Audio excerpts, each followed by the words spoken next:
আসসালামু আলাইকুম রহমতুল্লাহ। কথায় আছে, a bad workman quartz with stone. নাচতে না জানলে উঠান বাঁকা।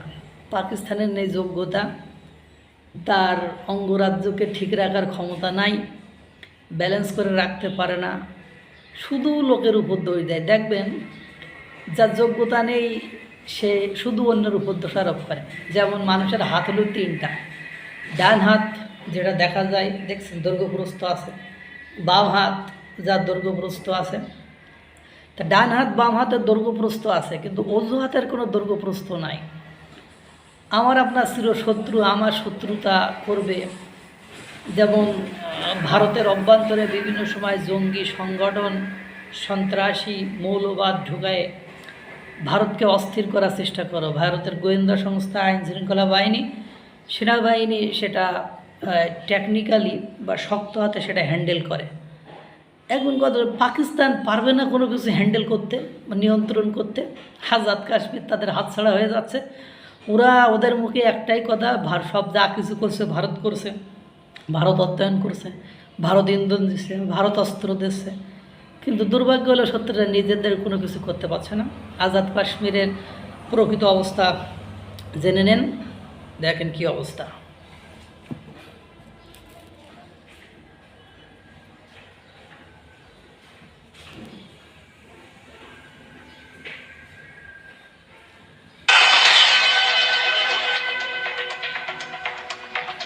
পাকিস্তান সম্ভবত সাম্প্রতিক অতীতে এত বড় বিপদে পড়েনি। আজাদ কাশ্মীর, যেটি পাকিস্তানের অংশ, সেখানে তীব্র গণ আন্দোলন চলছে। অবস্থা এমন দাঁড়িয়েছে যেন কালকেই কাশ্মীরের পাকিস্তানি অংশ স্বাধীন হয়ে যায়। আর এর পেছনে পাকিস্তানের ক্ষমতাসীনরা ভারতের চক্রান্ত দেখছেন। আন্দোলনকারী নেতারা সরাসরি ভারতের সাহায্য কামনা করেছেন। পৃথিবীর অন্যতম সুন্দর এবং চিরসবুজ প্রাকৃতিক অঞ্চলটি এখন পুরোপুরি অবরুদ্ধ।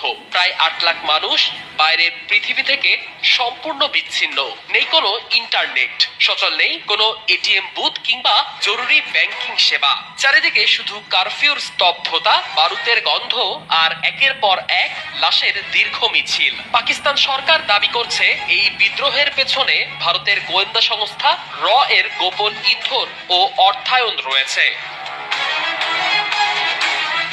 পরিস্থিতি এখন আক্ষরিক অর্থেই এক রক্তাক্ত গৃহযুদ্ধের রূপ নিয়েছে। আন্তর্জাতিক সংবাদ সংস্থা রয়টার্সের সর্বশেষ তথ্য অনুযায়ী পূজ্য সেক্টরের আন্দোলনকারীরা নিরাপত্তা বাহিনীর একটি কনভয়কে অবরুদ্ধ করে কর্মকর্তাদের ওপর হামলা চালালে পরিস্থিতি সম্পূর্ণ নিয়ন্ত্রণের বাইরে চলে যায়। গত মঙ্গলবার একদিনেই ৯ জন নিহত হন। এর মধ্যে তিলে তিলে জ্বলতে থাকা তারারখাল এলাকায় ৬ জন বিক্ষোভকারী এবং একজন পুলিশ কর্মকর্তা প্রাণ হারান। আর রাওয়ালকোটে পৃথক আরেকটি সংঘর্ষে একজন আন্দোলনকারী এবং একজন নিরাপত্তা কর্মী নিহত হন।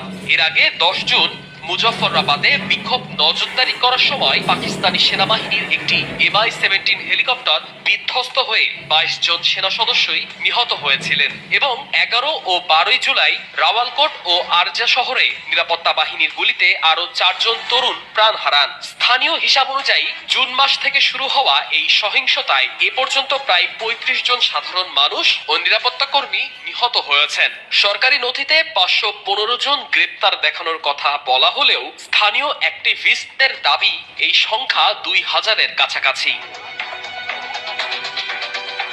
পরিস্থিতি আরো জটিল রূপ নেয় যখন আন্দোলনের শীর্ষ নেতারা প্রকাশ্যেই ভারতের সাহায্য কামনা করেন। গত ৩০ জুন রাওয়ালকোটের ঈদগাহ ময়দানে দাঁড়িয়ে জেএএসি এর শীর্ষ নেতারা বলেন, আমরা পাকিস্তানের অংশ নই। কাশ্মীরিদের প্রতি আনুগত্য প্রমাণের জন্য পাকিস্তান আমাদের পৈতৃক সম্পত্তি নয়। তীব্র রেশন ও ঔষধ সংকটের কথা উল্লেখ করে তিনি সরাসরি ভারতের কাছে মানবিক সাহায্য চান এবং নিয়ন্ত্রণ রেখা খুলে দেওয়ার আহ্বান জানান। এ ঘটনার পর ভারতের পররাষ্ট্র মন্ত্রণালয়ের মুখপাত্র রণধীর জসওয়াল এক কড়া বিবৃতিতে পাকিস্তানের এই দমনপীড়ন ও ইন্টারনেট ব্ল্যাকআউটের তীব্র নিন্দা জানিয়েছেন। এদিকে পাকিস্তান দাবি করছে এই আন্দোলনের সাথে আফগানিস্তানের জঙ্গি অর্থায়নের সম্পর্ক রয়েছে।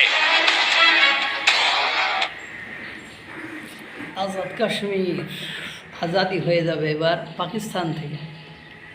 আজাদ মানে তো মুক্তি, মুক্তি একেবারে হয়ে যাবে মনে হচ্ছে। কারণ এই পরিবেশ পরিস্থিতিতে যে পরিমাণ মানুষ হত্যা করেছে, আটক করেছে, এরপরে আর তারা পাকিস্তানের সাথে থাকবে বলে আমার মনে হয় না। এভাবেই আফগানিস্তান আর ভারত মিলে পাকিস্তানের প্যানজামা খুল্লা দিচ্ছে মনে হয়। দেখতে থাকুন। আল্লাহ তাআলা সকলকে ভালো রাখুক, সুস্থ রাখুক। আসসালামু আলাইকুম ওয়া রাহমাতুল্লাহ।